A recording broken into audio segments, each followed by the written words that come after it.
Younger Dryas, Noah's Ark, 7,000 years ago. Turnover event by hybrids to cradle and civilization. Abstract. This is about our claim that to solve our challenges and to achieve quality of life and existence, we need to know our origin and its practices, which include sustainable carbon-agroforest practices, as for example in the Americas, that are at least in part and for a certain period of time were taken with them and practiced during their voyages to their cradles and into their destinations. We claim, and there is evidence, that the practices of the Amazon Amarins, which include sustainable carbon-agroforest practices, are the main reason for their survival, exceptional health, thriving and impressive expansions.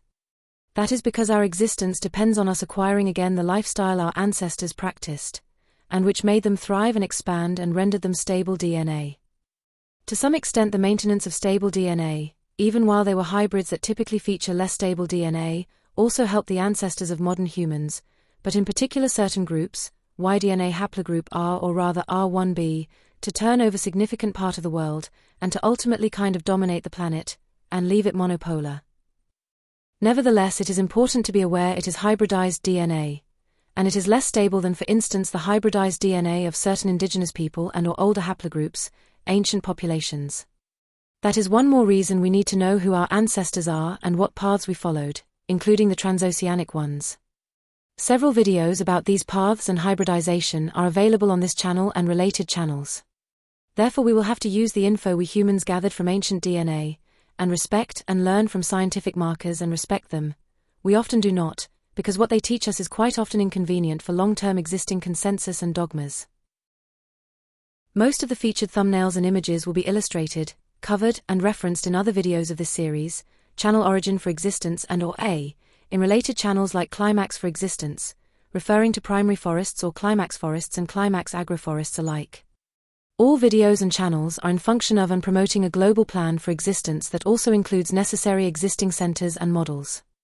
This while one particular Y-DNA Haplogroup-R or mostly R1b, is most associated with the conquests around 1500 and expansions afterwards, Christianism as well as the UN alliance that made the world monopolar. The stability of that stable DNA became gradually, but often stepwise, less stable, and this yet again roughly since 1995 with a peak around 2020, which could put into question all the above stable DNA and stable environment. While there is plenty of scientific evidence the origin of all modern humans lies in the Americas, there is evidence for a lot of possibly, because of interests, deliberate distraction that made that we did not yet recognize this evidence.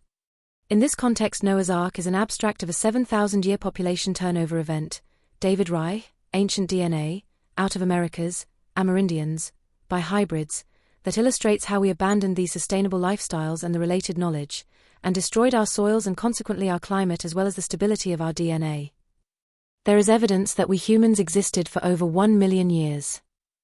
We also have arguments and evidence that we humans historically destroyed our soils and consequently our climate, as well as the stability of our DNA.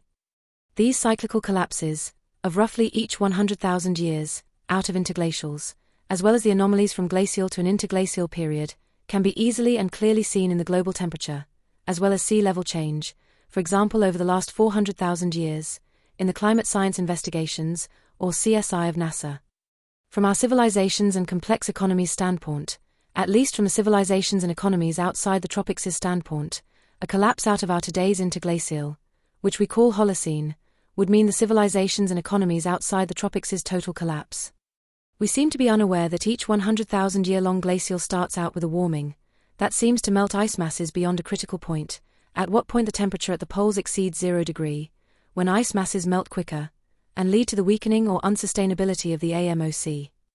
We claim that the lack of carbon agroforests, or in other words deforestation, systematical forest degeneration, as also in the case of selective logging, and obviously transformation of forests and agricultural lands, will lead to the point the temperature at the poles exceeds 0 degree, this independent if the temperatures in the rest of the world rise or fall. Massive transformation of forests and agricultural lands is to be expected in and before the year 2050. This is simply so because 90% of our actual agricultural lands globally will have become degenerated and or unproductive by the year 2050. And it is when the AMOC starts weakening, or becomes unstable, that the humans of that period collapse out of their interglacials, or out of their interglacial equivalents of our Holocene, and this systematically for a period of roughly 100,000 years. So the real danger seems to be the weakening or unsustainability of the AMOC.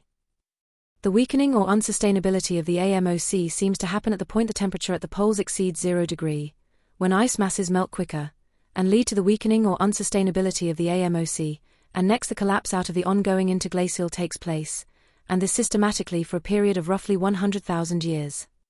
Engineer Johannes Morlantz and think tank team, PDB Safe Haven, Model and Destination, RN, Brazil.